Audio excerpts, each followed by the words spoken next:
Aerial Knights Never Yield released in May 2021, just a month after being featured prominently by Nintendo in their Indie World showcase.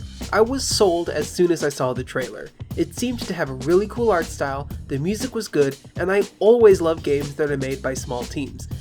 In this case, the titular Neil Aerial Knight Jones made most of the game by himself. The soundtrack was a collaboration by Jones and Daniel Wilkins, and the game was published by Head Up Games. With such a small team, Never Yield is an indie game through and through, in both the good and the bad.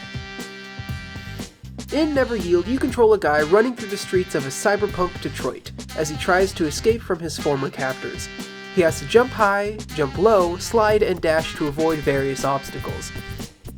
Whatever was done to him while he was captured, the man now has the ability to slow down time, giving the player ample time to avoid each oncoming car or stack of busted drones. But if you're a little too slow, and the man runs straight into the window he should have jumped through, you're given the option to either yield or never yield, and are restarted at a checkpoint. Luckily, for all but the final level, checkpoints are frequent enough that you never lose too much progress for losing, and the background song is able to start up again at a good place. Each level is accompanied by a song that was crafted by Jones and Wilkins to perfectly fit each level, and they did an amazing job. Every level is accompanied by a hip-hop beat that had me grooving the entire time. Every song is an absolute banger, with inspirations coming from hip-hop, jazz, funk, and even some rock in there. And whenever they bring out vocalists for a track, you know it's going to be good. Dispersed between each level is a cutscene that wordlessly explains more of the story.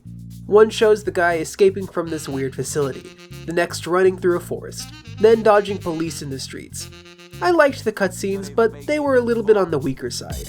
Each one has a really cool, comic booky aesthetic with rough animations that usually lead to comic-esque framing.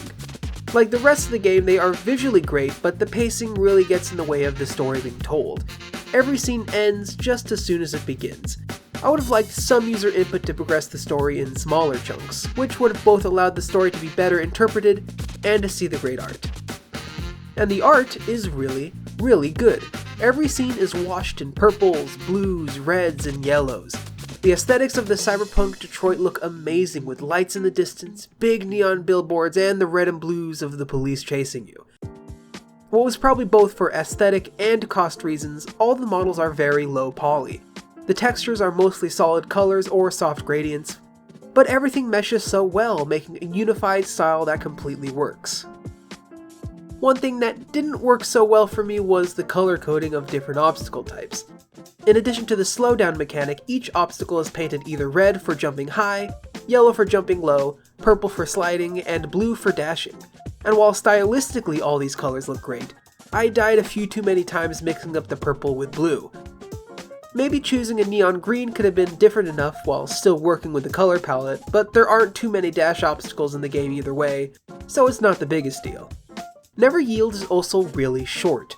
Jones advertises it as a 90-minute adventure, but I only took about an hour for my first playthrough. This, though, works only in its favor. Every level is great to look at the first few times, but towards the end of the game, more obstacles and landscapes get repeated. Luckily, the game ends before it really gets tiring to look at them. Plus, with the game being so short, and with each level being crafted to fit the accompanying song, the runtime makes it feel like you're sitting down to play through an interactive album, and it's a really fun experience. Playing through the game the first time was good, but aside from the final level that could have used more checkpoints, it did feel a tad bit too easy. Jones has said normal mode is the intended way to play it, but I couldn't help but feel the slowdown window for each obstacle was a bit too long. The timing is a bit shorter on hard mode, and playing through the second time was a lot more fun for me. The hardest difficulty, Insane mode, adds a real challenge, adding even more obstacles and removing the slowdown effect completely.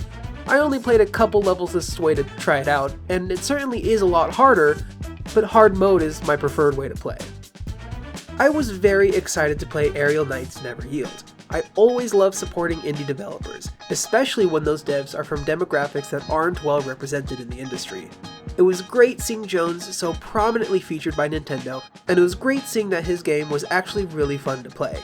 I definitely have my complaints. The cutscenes could have used a little more polish, the repeated architecture began to drag a bit, and in the end, it's a pretty textbook runner. But the style is great, the music is great, and for a runner, it's a good one, if not truly innovative.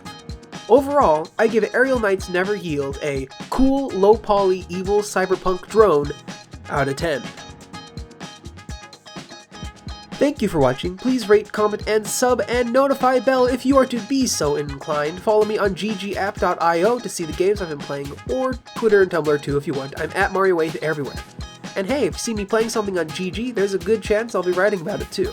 Anyway, I hope you enjoyed. See you next time.